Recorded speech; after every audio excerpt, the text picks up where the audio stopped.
ஜோதிடத்தில் மருத்துவ ஜோதிடம் என்ற வகுப்பு நடைபெற உள்ளது. ஜூன் மாதம் 20ஆம் தேதி 8 மணி முதல் 9 மணி வரை இரவு. வெறும் 1800 ரூபாய் கட்டணத்திலேயே நீங்கள் ஜோதிடம் கற்றுக்கொள்ள வேண்டுமா? இப்போதே ஸ்கிரீனில் இருக்கும் நம்பரை தொடர்பு கொள்ளுங்கள். நன்றி.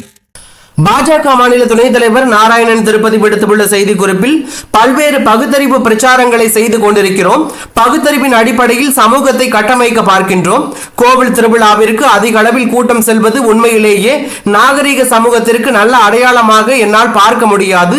நீ பார்வையாளராக இருக்காதே, பங்கேற்பாளராக இரு என்ற பழமொழி உண்டு என்பதை பின்பற்ற வேண்டும் என்று அமைச்சர் மனோ தங்கராஜ் கூறியிருந்தார். இந்நிலையில் கோவிலுக்கு செல்வது அநாகரிகம், ஆனால் சர்ச்சுகளுக்கு செல்வது நாகரிகமா? இவர் சர்ச்சுகளுக்கு செல்வார், ஆனால் மக்களை கோவிலுக்கு செல்லக்கூடாது என்று சொல்வார். தைரியம் இருந்தால் இனி யாரும் ஞாயிற்றுக்கிழமை சர்ச்சுகளுக்கு செல்லாதீர்கள், வேளாங்கண்ணி திருவிழாவுக்கு செல்லாதீர்கள் என்று கூற முடியுமா?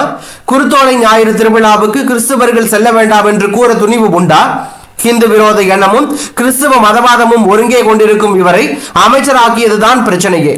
மனோ தங்கராஜ் ஒரு மதவாதி என்பதற்கு இந்த பேச்சே சாட்சி. முதலமைச்சர் மு.க. ஸ்டாலின் அவர்களே மதவாதி யார் என்று இப்போது தெரிந்துவிட்டது.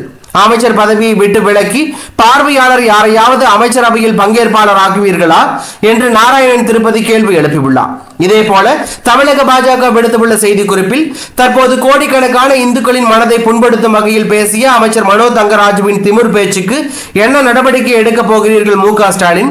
தேர்தல் வந்தால் 90% இந்துக்களின் கட்சி என்று நாடகம் ஆடுவதும், இல்லை என்றால் தங்கள் மகன் உதயநிதியை வைத்து சனாதனத்தை ஒழிப்பேன் என உளறுவதும் வாடிக்கையாகி போய்விட்டது. நிச்சயம் 2026 மக்கள் இந்த கேலி கூத்திற்கெல்லாம் முற்றுப்புள்ளி வைப்பார்கள் என்று தெரிவித்துள்ளது தற்போது அரசியல் வட்டாரத்தில் பரபரப்பை ஏற்படுத்தி உள்ளது.